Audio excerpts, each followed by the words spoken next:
Hello viewers, yesterday we had first double header of 2019 World Cup. Australia played against Afghanistan, New Zealand played against Sri Lanka. First I'm going to talk about Australia and Afghanistan match. Afghanistan were in huge trouble in the first bit. They were like 5 down for 77 runs. Then they managed to score about 207, but Australia being a strong team, they chased it down very easily. As I was talking about David Warner's batting.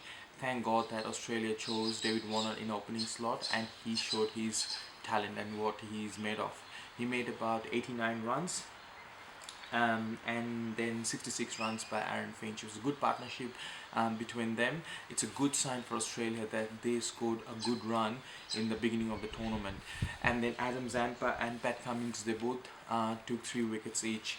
And from Afghanistan side, Nazibullah Zadin, he scored 51 runs. So to look into Afghanistan side of the game, where they were and where they end up, it was a good result from Afghanistan. I thought they might be all out in maybe 150, another 100 or maybe 140 runs, but they showed their talent and they scored 207 runs, which was really compared to Sri Lanka, it was a decent.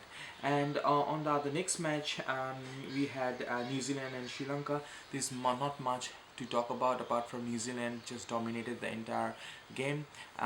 New Zealand won by 10 wickets and Sri Lanka only managed to score 136 runs. Only positive part was the opener, the skipper. He scored about 52 runs, and then Lockie Ferguson and Matt Henry, they took 3 wickets each, and Sri Lanka couldn't really take any wickets. So it was a dominating performance by Pacific Island region countries, which is Australia and New Zealand, and they will come up with this good performance in coming other World Cup matches. So talk about match 5, South Africa versus Bangladesh. South Africa will try to come back really hard on Bangladesh team because they lost against England the last match they played. For Bangladesh, they will be excited to be playing the first game in 2019 World Cup. However, they are a little bit worried because Tamim Iqbal, he's got a little bit of wrist injury. But apart from that, Bangladesh will be all charged up coming into this World Cup. And on the other hand, South Africa will be all charged up because they already played the first match and they have to win this match because with the strength South Africa have, they would like to come hard on Bangladesh, and Bangladesh will try to regain his reputation because they had a big loss against India in the warm-up match.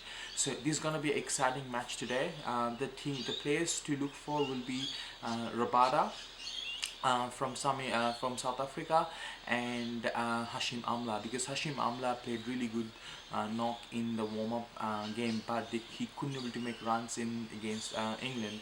So that's a man we need to look for, that he gets a good run, and it will be good for South African team that he come back in a run and then he can score more runs for South Africa because he's a legend of a player. And another player I'll be looking into is Quinton de Kock. He started the World Cup with a good knock against England, so I'll be look for these 3 players from South Africa. Bangladesh side of it, 3 players I'll look for is Tamim Iqbal, Shakib Al Hasan and Muhammadullah. They are the key players for Bangladesh for today's match. So guys, if you like my video, please like, share, comment, and don't forget to subscribe.